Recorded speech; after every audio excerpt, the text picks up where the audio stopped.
Welcome to Mastering the Art of Success. I'm your host, Debbie DiMaggio. We are here today with Umar Hameed. Welcome, Umar.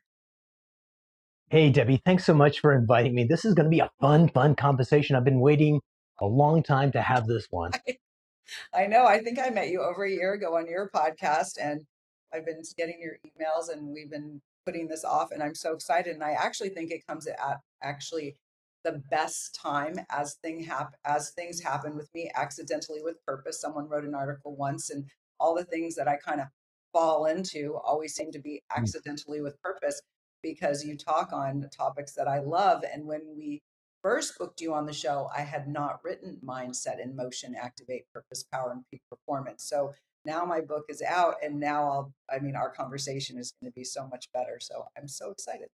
So Umar is an expert in changing individual behavior and improving team dynamics using tools and techniques from applied neuroscience, my favorite word, and neuro-linguistic programming.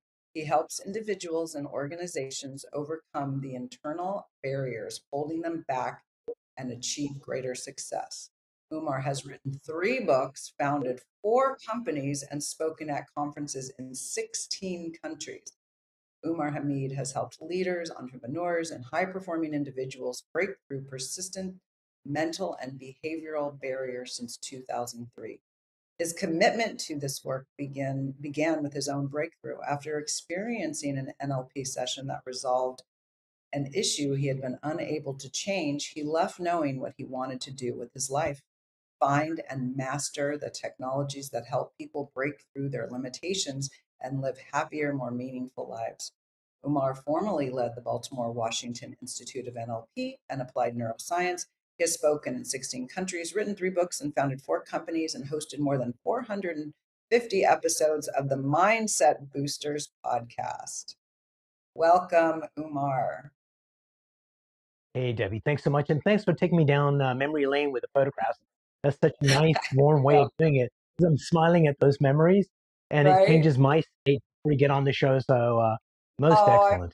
I'm so glad. I know it's a fun little twist, and I think it's fun for everyone. I'm kind of like, I want to watch while I'm reading. Well, so, okay, first of all, I always have to start with the people always ask, I'm sure they ask you as they ask me, did you know what you were going to do when you grew up or what you wanted to do? And are you doing that?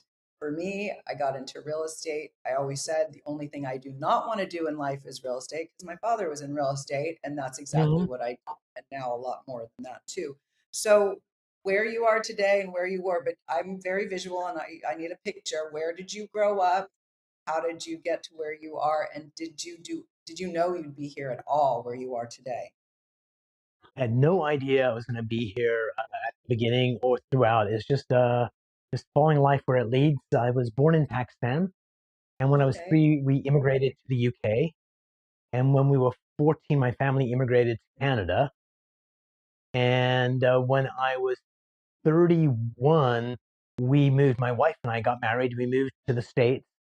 And then I just moved back to Canada a few years ago. And it's been between you and me, I'm just trying to be one step ahead of Interpol.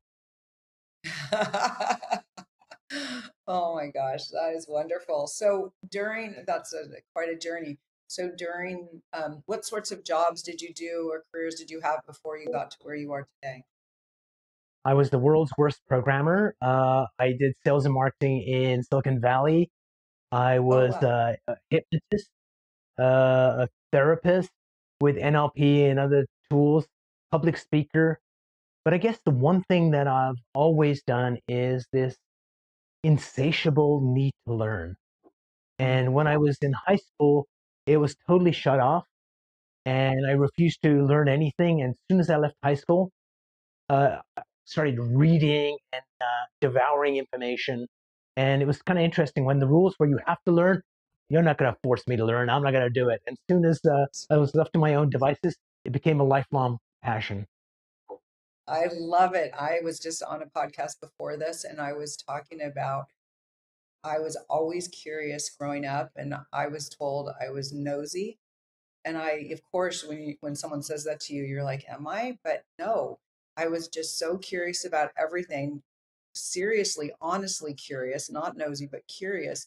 And I look back now and go, yes, my curiosity has served me not only in podcasting, but in working with clients and writing and interviewing people. It's and I think we share that love of curiosity and learning. Um, so yes, is it the where to go? So using tools and tech, no, not where I wanted to go.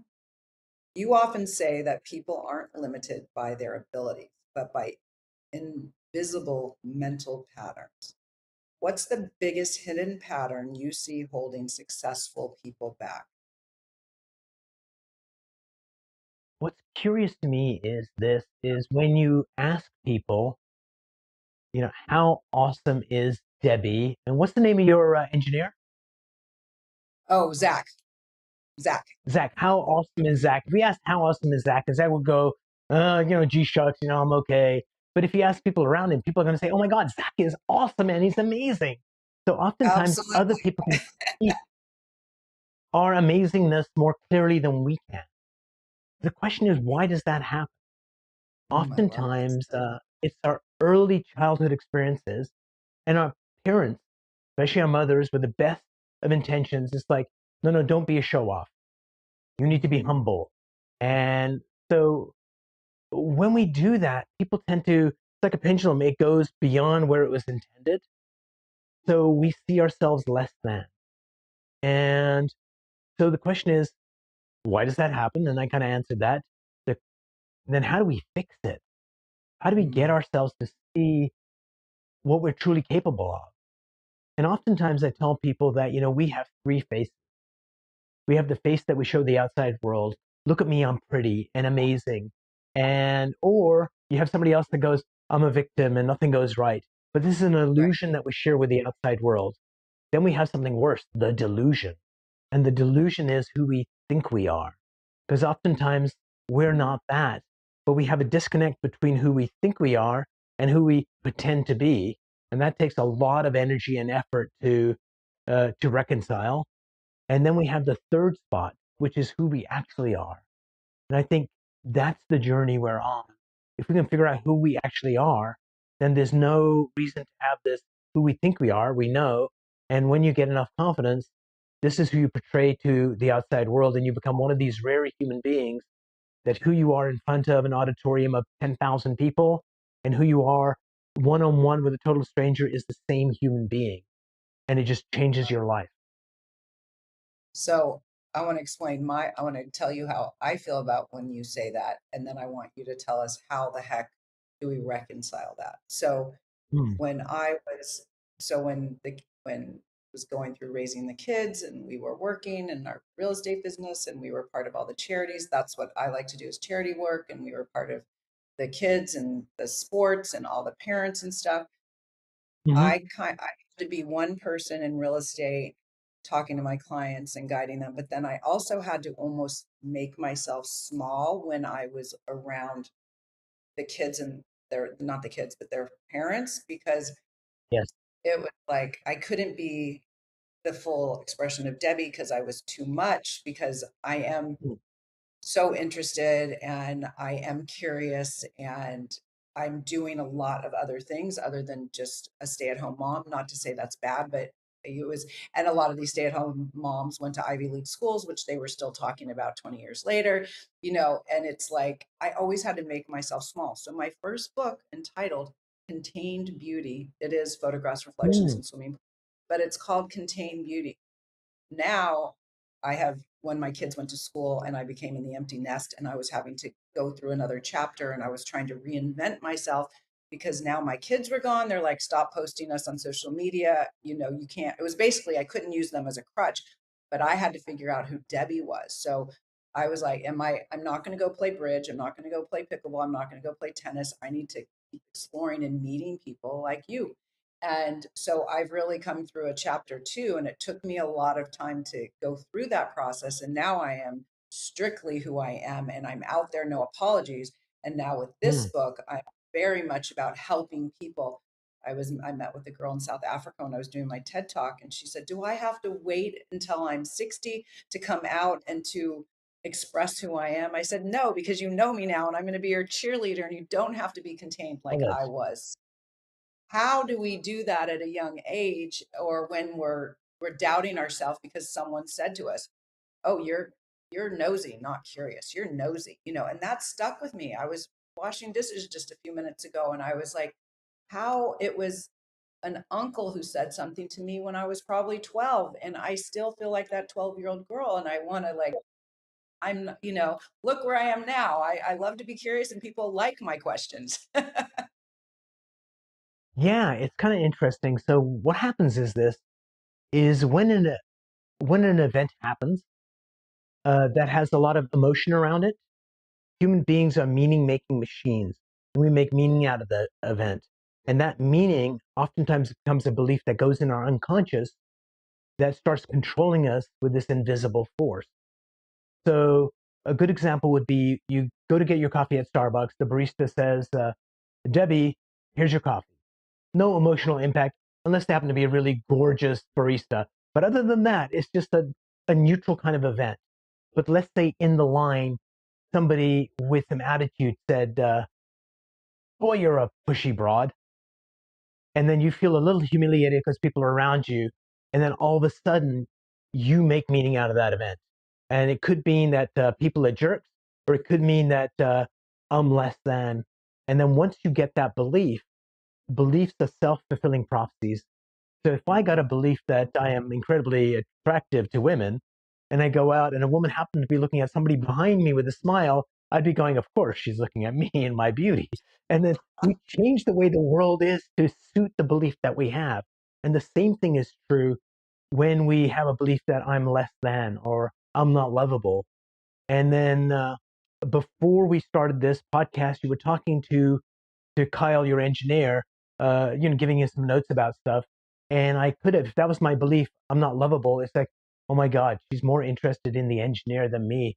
This interview, she's just doing it because she feels sorry for me. And we tell these stories to ourselves to reinforce that belief, which both of them are lies. It may be shocking, Debbie, but I am not the most attractive person in the world. But and also not unlovable, but we make it to be true if we had that belief right. So the one piece of advice I'd give people is if you could just do this one simple thing, it's going to change your life. Is that when something tragic happens or something amazing happens, you ask this one simple question: what is the universe or what is God trying to teach me through this event? And if Yes, it was absolutely. somebody at the when you're getting your coffee and makes that snide comment, then you go, what's the universe trying to teach me? And it's like, wow, that person must be having a bad day. And instead of Right, feeling angry, I should feel compassion. Or if right, something amazing happened that I did and people go, oh my God, that was an amazing talk. Instead of going into ego, it's like, what's the universe trying to teach me? It's like, right, oh, I'm really connecting with other human beings and I'm fulfilling my mission. And right. so that one simple question, because we have all the answers within, oftentimes we Mhm. don't ask the right question and we ask the wrong question. It's like, what's wrong with me that this guy said this? And if you're looking for Right, what's wrong with you, you're going to find a whole list of things. right, right. Absolutely. I love it. No, it's so true. And I was just sharing a story. Well, what's for me, I'm just a mother who wants to have everyone find their success. So I truly, that's what I wrote my book, is because I want everyone, whatever their success is, follow these steps. I will help you get to where you're going. So I just really believe in like being kind to people and looking up and smiling. And my quote is, be on the lookout for the extraordinary in the ordinary. That's where the magic lies. And so, and I do try to go when you're at the coffee shop or somewhere, and if someone says something rude to you, it's like, well, maybe they're having a bad day. But it takes a while. You take that comes with age, it doesn't just I mean, my daughter's pretty mature. She probably already has that skill, but it's hard. But I wanted to remind people, when we do something kind to people, it really resonates with them. And I guess I really am going hard on this because of the way the world is right now. I just really feel like I really want to push goodness out there. Is that if you're walking down the street, look up from your phone, look around, what's happening, smile at the person, look them in the eye. Yesterday I had such an experience, and I'm sharing it only because I want you to pass it on to the next person. I was walking in a mall, and I was walking fast because I had to get to a book talk, and my friend saw this woman coming toward me. I didn't see her. he thought she was coming after me to grab my purse or something. And I was just walking along in my happy-go-lucky self, and she came up to me and she hit me nicely. She's like, I just have to tell you, I don't usually do this, but you look amazing. Okay, do you know? I was almost in tears. I was just touched Mm. beyond. Someone would actually, it took effort for her to turn around and come up to me. And I could have been not a nice person, or just it takes effort to, to do anything in life. And it touched me so much. I asked Michael, please get a photo of us. I gave her a hug immediately. I mean, she just put so much gratitude and appreciation, and she just slowed me down for a minute. And I share that story so people, you have no idea the impact that you have when you speak to someone with kindness or a smile, as little as a smile. Um, but I think it's a really good lesson, is what you just said about, you don't know what kind of a day. Did someone just get in a car crash? Did someone's husband just die? Did someone's mother just die? We just don't know. And I talk about it in my book, the Mindset and Motion Method. When we lose, so that my book is in three parts: the beginning of the game, the middle of the game, the end of the game. And that could be in Mm. life or in business, whatever. And at the end of the game, when we lose, we learn the most, right? When we win, it's like you don't really have a lesson. Sometimes you're just like cheering and you're on and you're off. And then when you lose, you reevaluate. So it's kind of like the reevaluation. Okay, what is God trying to teach me? What happened? Why was that person like that to me? Are they just teaching me I have to be able to, roll through it, and it's not about me, and it's obviously probably not about you, but I just think that's a really good lesson. Thank you for sharing that. Tell us about, though, I mean, I'm all about learning and sucking in everything everyone tells me, like you, like sharing really good information because you have such a backing in history and knowledge. How do you train someone who is, or coach someone who is not quite there? How do you do that NSL? How do you get them to connect Sure. that, to move through it? I'm going to backtrack a little bit, then I'll answer that question spot on. Is Sure. that there's an old joke? Why are babies cute? The answer is so adults won't eat them. But the point I'm trying to make here is this: is that human babies are totally useless. Like a foal that's born after a few moments stands up and can move around, and which is amazing. Kids cannot stand up and walk. They can't even lift up their head. But think of the power babies have. They have the ability to get this female called mother, who literally uh, 2 weeks before, the thought of a dirty diaper would have sickened that person. Now they're going around saying, "Oh my God, look at this! This is so cute! It's the birth," and they get these huge adults to protect them, feed them, change their diaper, burp them. So this powerless creature has the ability to A, do that, and B, learn at such an accelerated rate that they pick up language, mannerisms, walking, logic, thinking, all that stuff happens. And then somehow we get into kindergarten and grade one, and society starts making us feel like, oh, I'm not good enough. I'm not lovable. People don't like me. They don't want to pick me for a team. And it just breaks that spell that we have, that magical spell that we can do anything that we set our Yes. minds to. And so that's what we need to fix. And so if I'm working with somebody that is stuck, they may not be stuck. They may not want to be an opera singer. Do you want to be an opera singer? They're like, no. Are you upset about it? Not really. I don't care. But I want the ability to, in a meeting, when the boss and the other people are talking, I want the ability to put up my hand and actually share my opinion. I said, okay, when you go to do that, uh, pay attention to what's happening in your body. And they'll go, oh, yeah, when I go to do that, I get a lot of anxiety right here in my throat. And then I go, oh, I don't want to do that. So here's why that's important, is that your brain is so powerful, and the number one skill that human beings have is called rationalization, that we can rationalize anything. I mean, Stalin, I had to kill 30 million people. He could rationalize that behavior. We rationalize stuff all the time. And if you look at the word, we don't use language accidentally. They're rational lies that we tell ourselves to justify Oh, what we're saying, how rationalize. we're being. Yeah. And so if I would ask this woman who can speak up in meetings, you know, why are you doing that? You know, you have stuff to share. We could go into a coaching relationship that would last a long time, or I could be the therapist. Tell me about your mother. What happened with your mother that relates to this? Or we can listen to the most amazing gift that we have.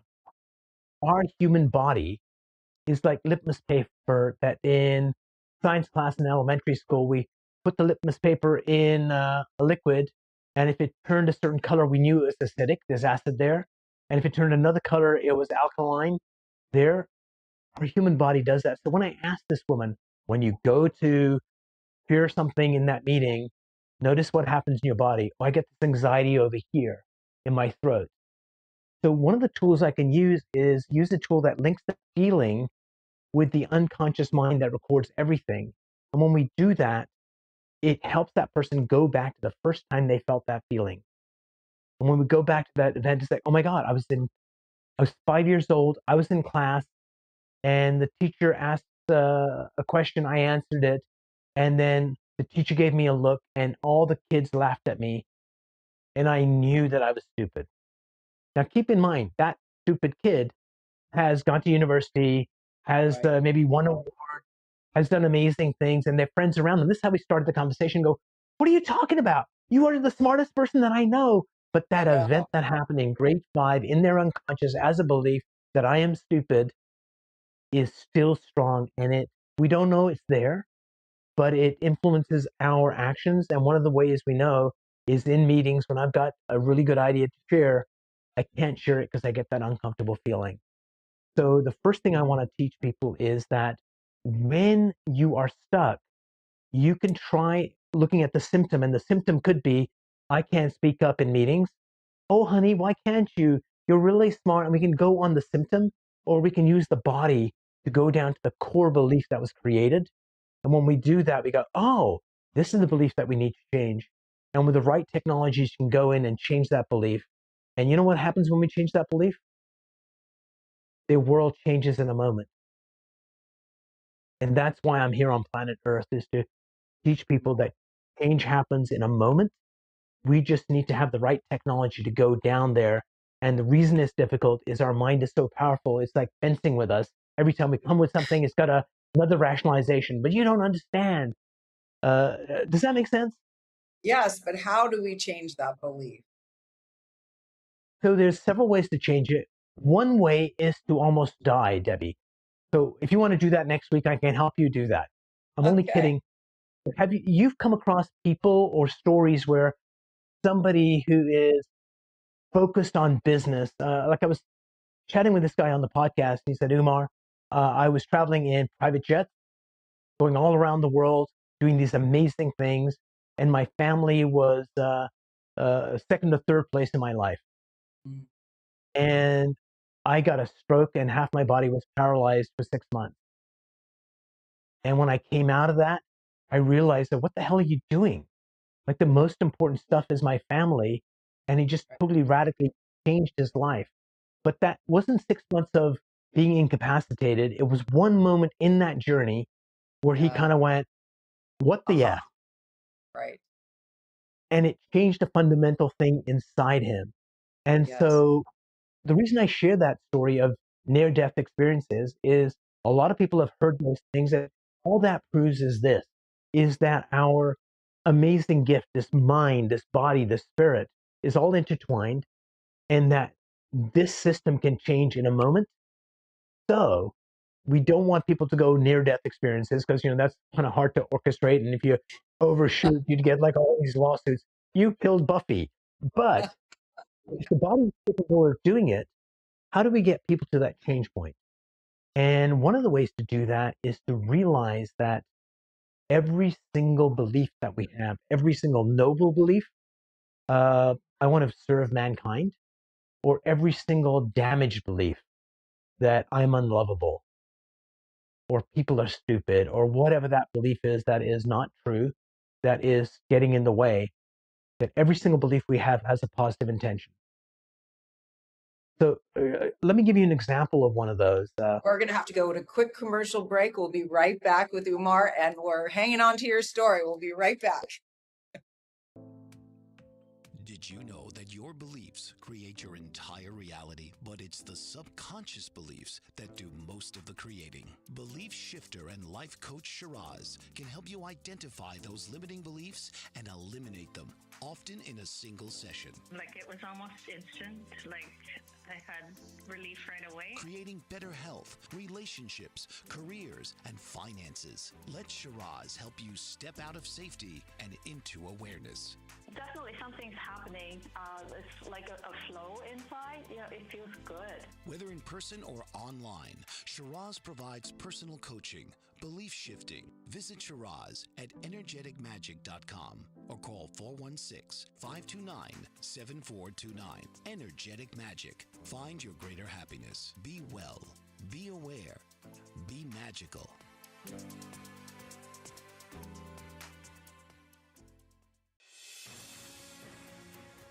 Mike Zorek, a three-time California state champion in Greco-Roman wrestling at 114 pounds. Mike, blind since birth, was born in Hartford, Connecticut. He was a six-time national placer, including 2 seconds, 2/3, and 2/4. He also won the Veterans Folk-Style Wrestling twice at 152 pounds. In all these tournaments, he was the only blind competitor. Nancy Zorek, a creative spirit whose talents have taken her to the stage and into galleries and exhibitions in several states. Her father, a commercial artist who shared his instruments with his daughter and helped her fine-tune her natural abilities, influenced her decision to follow in his footsteps. Ms. Zorek has enjoyed a fruitful career doing what she loves. Listen Saturday mornings at 12 Eastern for the Nancy and Mike Show for heartwarming stories and interesting talk.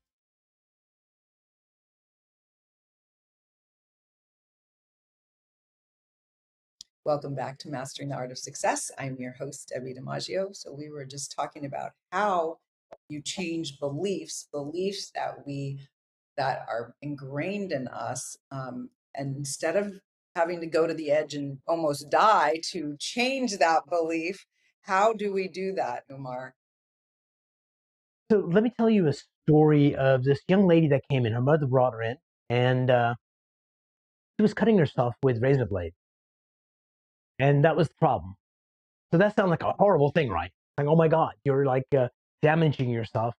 But that was not the core issue. That was a symptom of what was going on. So as I start talking to her about it, she's 14, and it's like, so why is this happening? And I happen to be a good hypnotist, so I kind of put her in an altered state. We can go down to the unconscious, and this is what was going on. What was going on was that when she was younger, she put a shield around her heart to protect herself. And the shield was so powerful, she was actually blocking her mother's love coming in.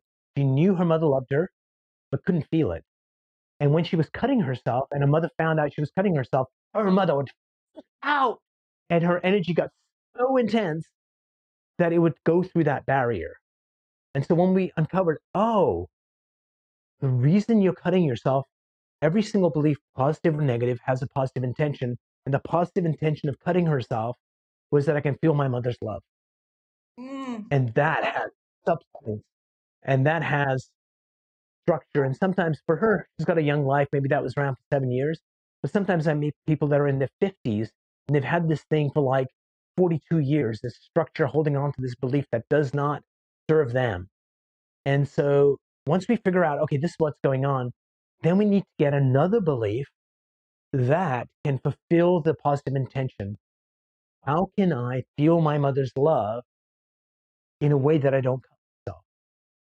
And the way to do that was to remove that shield that she had around her heart, that she could still have it up, and for strangers and people that might hurt her, the shield would be there. But when it was her mother, it just became porous, and her mother's love came in. So the trick to changing beliefs is finding the positive intention of the negative belief, and then finding a new belief that fulfills that positive intention. Here's why, is that if I come up with this amazing belief for you, Debbie, and you got the old belief here that is has this positive intention, and I give you this belief, and then as soon as I let this go, it just falls out of the way. And so people might change for a day, but they go back to the old way. But if I attach it to that positive intention, then the human mind goes, let me get a bad belief, and I'm going to take this new belief, hold it here. This isn't a belief in ether anymore. It's got 35 years of substance supporting it and driving it. And all of a sudden, instantly, you change from being stuck, I can't speak in public, I'm not lovable, or whatever that belief is. Then you get this new belief that basically is not a new belief. It's a belief that has a lifetime of structure behind it. So it makes it strong and powerful and lets you build the life that you want, because it is your duty, Debbie. It's my duty to be the best versions of ourselves, because Right. number Absolutely. one, that's what the maker intended. Number two, when we do that, other people don't go, well, that's stupid, Debbie, she's showing off.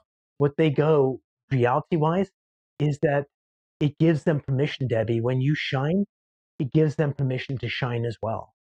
Right. So we Absolutely. owe it to the people around us to be the best versions of ourselves, because when we don't, we're impacting at least 250 people around us that are going to live smaller lives because we were too fearful to step into our grace. That is so true. Leading by example is so important. Um, so I love what you say about structure. I coach a lot, and I coach about foundation, and I like try to give people methods like the mindset and motion method or foundation for success. So I'm visual. So I'll never forget the pen and how you just did that with the structure. So it's such a great example of how you can, yeah, just unlock, untidy that limiting belief. I love it. So you often say that people aren't limited by their abilities, but by invisible mental patterns. What's the biggest hidden pattern you see holding success? I asked that. Successful people back. You Did did. I ask that? Yeah, sorry about that. Yes. What's the difference It's between short-term memory loss. motivation? What? Short-term memory loss is the biggest Yeah, pattern that exactly. blocks. What's the difference? Well, because they're such good questions. Usually I don't ask Yeah. these specific questions, but I want to get to the meat of your core of your goodness here. What's the difference between motivation and actually changing behavior? Why do so many people know what to do but still don't do it? Because I think you and I are activators and we do, but there are a lot of successful people. So why do so many people know what to do but still don't do it? So there's some kind of block within, and usually there's three different types of blocks in like the big groups. One is limiting beliefs. The other one is when someone knows, I want to write a book, and they really want it, and they committed to it. And then there is another part of their psyche that says, you didn't finish university. You're not Mm, smart enough. Nobody wants to right, hear what you're doing. So they got this inner conflict. And this right. inner conflict, it fights each other. I want to do it, and as you're not good enough to do it. And this creates a massive waste of resources, creates a lot of stress, and the person stuck in the middle is you. And so one of the things we can do is go, okay, now we've got these two parts of our psyche.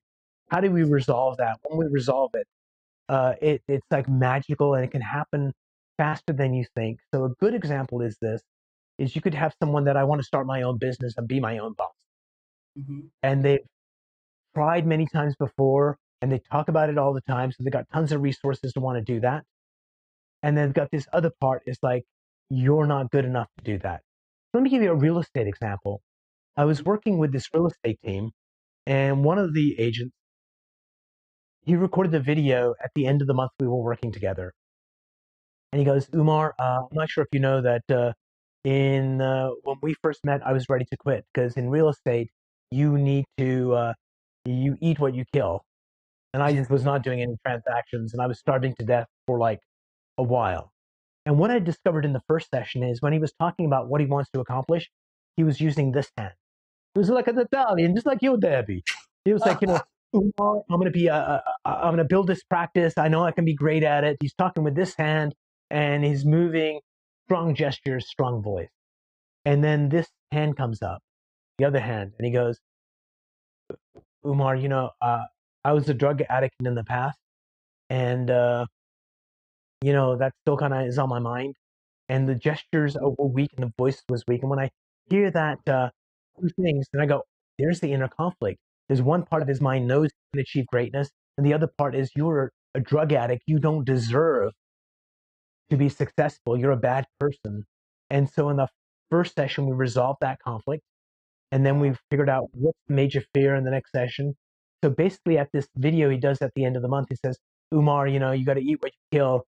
He said, this month I had 9 listings. No, 8, because I closed one. So we didn't teach him a Oh, thing about real estate. What we did was get right. rid of that inner conflict. And as soon as we got rid of the inner conflict, we could move forward. So the first place people get stuck are limiting beliefs. The second place is internal conflict. And the third place is something I call hot wiring. And I'll give you a good example of hot wiring. Is that I I go into a bar and I see this woman across the bar, and I think, I'd really like to meet her, and I just want to meet her as a colleague because she seems like she's really interesting. And I go over there and I go, hey Debbie, how are you? I'm Umar. What brings you out? We have a nice conversation. We talk about human behavior and change, and we have a lovely evening. And on that one, I'm going to be amazing, charming, and you're going to love it. Now, let's say there's another woman at the bar, and I go there and I go, oh my God, I got to sleep with this woman, or this woman's going to be my wife. And then I go and I go, hi, how are you? And my voice cracks. So I go over, and at the last second, I go to the bathroom instead. So what happened? And what happened was this, is that some trigger inside my mind went on the first one. It's like, oh, nice woman, I want to meet her.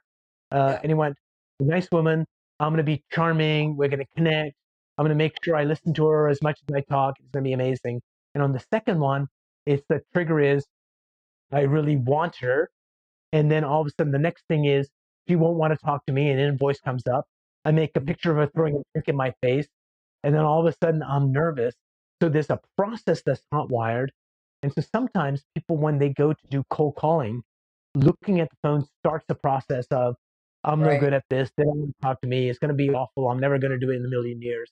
And we can right. go in and change that.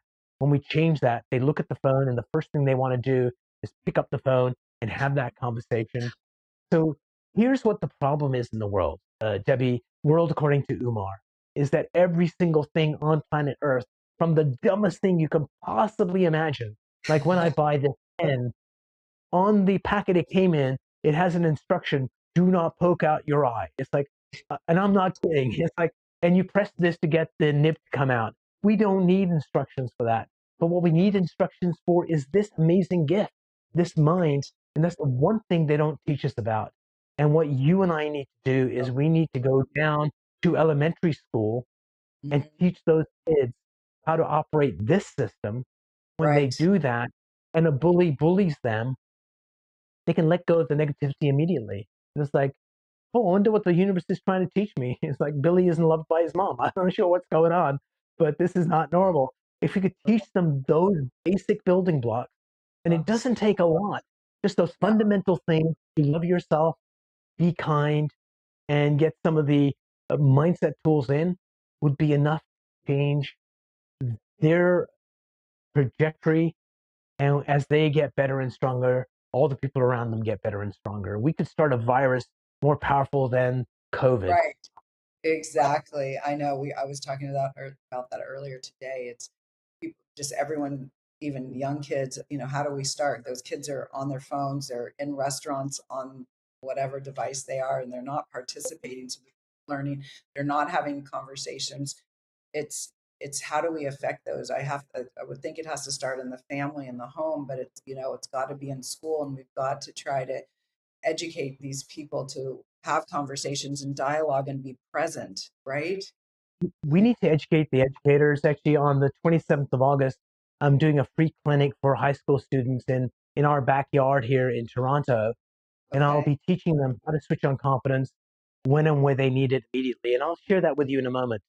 Uh, Yes. 2, how to let go of anxiety when anxiety comes up. 3, Hmm. how to program your mind to be successful.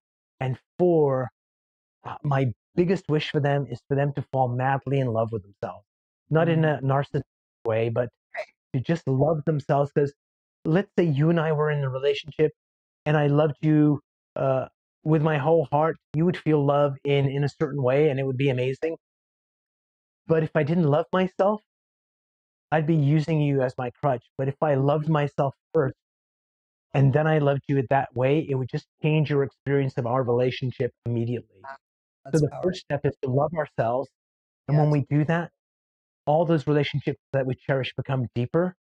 And then when we meet jerks in our lives, like Kyle the engineer, uh, uh, because we love ourselves, we're more patient and more loving towards that. Right. So step Right. one is love yourself, and you change the world. So well, first of all, I'm gonna just say it now. I'm gonna ask you to come to my mastermind. It's called Mindset in Motion, Elevate and Collaborate Collective, to bring people together to do that, to elevate one another. And I started doing a Q&A with guests to start to launch it. So I'm gonna have you come and I love speak it. at that. I would love for you to come. It's debbiezoom.com, DEBBIzoom.com, where you can go to sign up. But I will get you. I want you to speak to our group. One of the things that you were talking about just a minute ago about helping people, whether it's cold calling or to go on stage and talk. I just gave a TED talk in South Africa.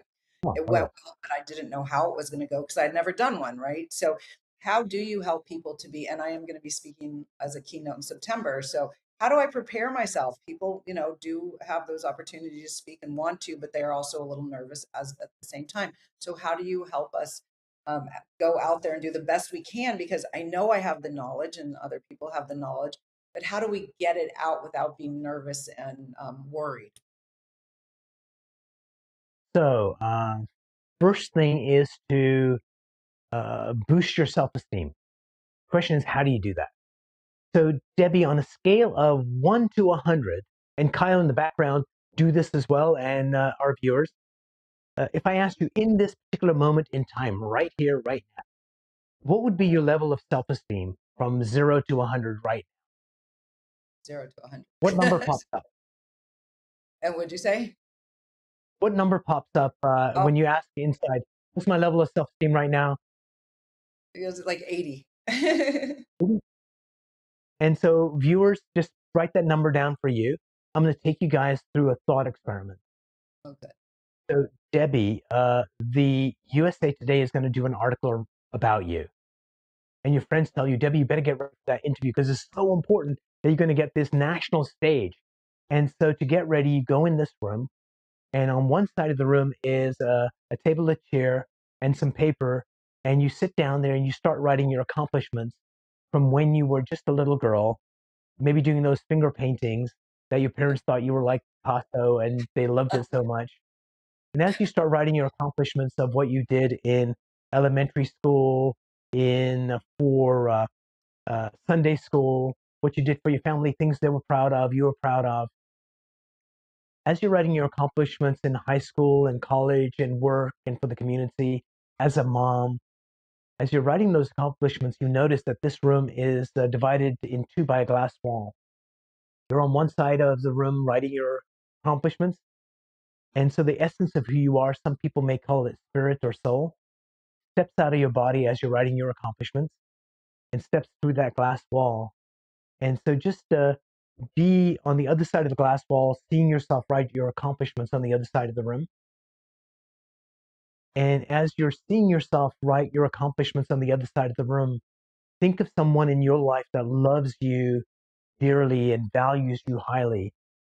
And when you have that person in mind, just nod your head. I know who I'm thinking about. Who's that person that got it? Mhm. Have that person stand right next to you, looking through that glass wall at you writing your accomplishments on the other side of the room. And as they're standing there and your spirit, step into their body. And as you Mm, step into their body, I want you to see yourself through their loving eyes, how they truly see you through their loving eyes. Really get a good sense of that.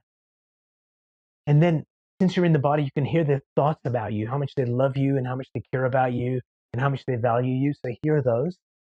And then finally, just feel the depth of their emotion for you, the love, that caring. And when you have all three, step out of their body, then step through that glass wall to where you're sitting right now listening to me. And when you step inside your body, things change. And when you ask yourself, what's my level of self-esteem? That number that was 80 has changed. What's the number absolutely. now? 100. 100, right? And so that is the power we have. If we taught our kids to do that before they go to an exam, they're going to do better in that exam because they feel great about themselves. And so that's the first thing. And another tip about speaking, before you speak, make sure you go and meet the audience before you go on stage. You're going to make some friends. And then that way, when you go up on stage, find a friend on the right side of the room and I find a love friend on the left side of the room.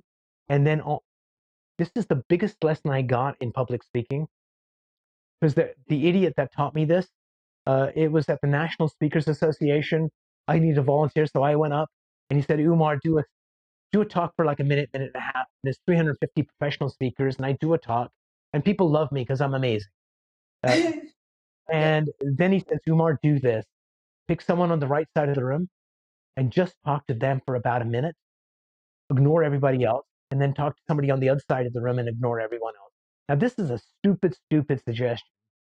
But I say, okay, you're the expert, and I go there and I ignore everyone else, and I just talk to this person for about a minute, and I talk to that person for a minute. Then he asked 350 speakers, how did Umar do this time? And they go, oh my God, he was so much better. I felt like he was talking to me. And Even this though is he was what's going. talking, you were talking to different, like one I'm specific ignoring person. everyone else because this is what I was doing. When I was talking to everyone, I was talking to no one. I was just talking. But when I was talking to another human being, my heart was connecting to that person. And because the Ah, field is so large, I people just got the felt a chill. connection to them. And it's like, whoa. I was, because if I tried to focus on everybody, I'm like, hello, hello, hello, hello. I'm talking to no one. But when I just am at peace talking to one human being, that heart field goes out there and they feel that connection. So that Wow. story tells you a couple of things. Number one, that there's wisdom out there. Yeah. And when he told me that stupid thing, ignore everyone else, I could have gone, nah, that's stupid. I'm not going to do it. But it's like, okay, it's stupid, but I'm going to follow you. Let's see what happens. And two, when you go out there and you've got those two people in the audience that love you and like you just feel more comfortable and more confident. Uh, and whatever you do, Debbie, is never ever visualize the audience naked because everyone's overweight. It'll just freak you out. No, People always used don't to even say do that. it with That's so me. funny. This will make a session for me. You might be a client. No, see them naked. No, I think if you just go out there and just be centered and connect with people, it just changes the experience for you and for everybody else.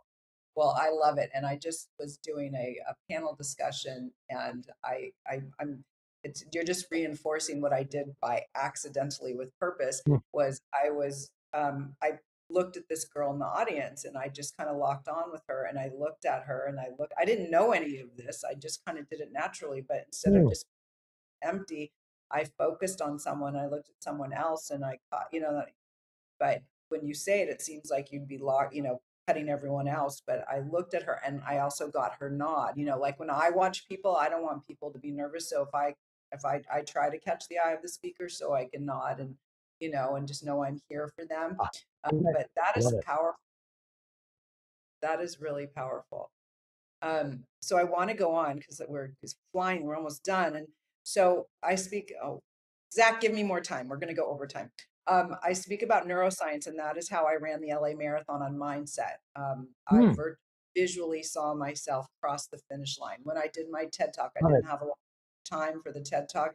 By the time it came into my vortex to when I went, and I visually saw myself succeeding on stage, that it was well received and I visualized a standing ovation. Now I forgot that I got one when I got home. I was going back through my experience, and I said, "Oh my God, I visualized the standing ovation and got one." So what does applied neuroscience teach us about creating new habits that most people completely misunderstand? So the one you just described is a great example of that. So you can just go do what you're going to do. So let me take you through an example of this so people can learn the skill. So Debbie, what's something important coming up for you that you know you want to do really well in? So what's a real thing coming up that you want to be great at?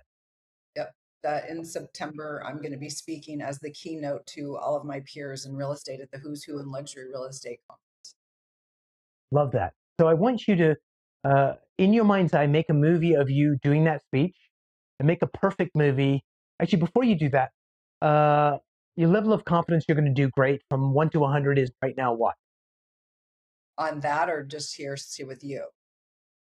As we're sitting here thinking about that conference, how Oh, well you're going okay. to do, what would be your level of confidence between 0 and 100 right now? I'm about 70 because I don't have it wired what Okay, exactly to say. cool. So 70 is good. So make a movie in your mind's eye of a perfect speech where people love it, see the audience reaction, everything that you want. And when you have that movie made, let me They're receiving it, they're taking in the information, they want the information, they need the information, and I'm helping them, more important. Excellent. So you got the movie made? Excellent. Now I want you to open your eyes for a second. And that is you being the producer making the movie that you want. That's what sports psychology does a lot of. Now, this is where we're going to go neuroscience and go beyond that. Is that I want you to think about who could be someone that could advise you on that movie you just made to make that experience better for the audience, better for you.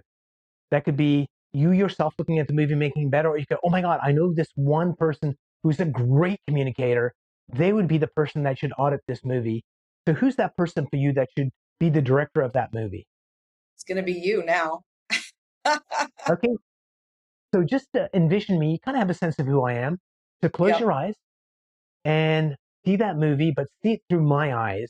And I'm going to give you some suggestions on how to do better at that presentation. And just take a look at all the suggestions I have before the speech starts, during and after. And when you've got those suggestions and you made those changes, let me know.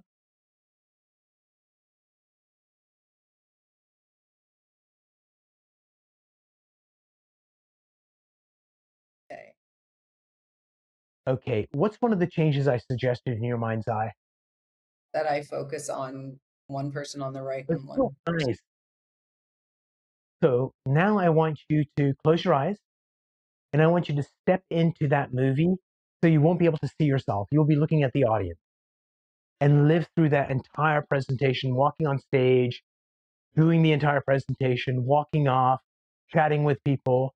And when you've got that experience done with you feeling it, seeing it, hearing it, smelling it, tasting it, the whole 360 experience, when that's done, let me know.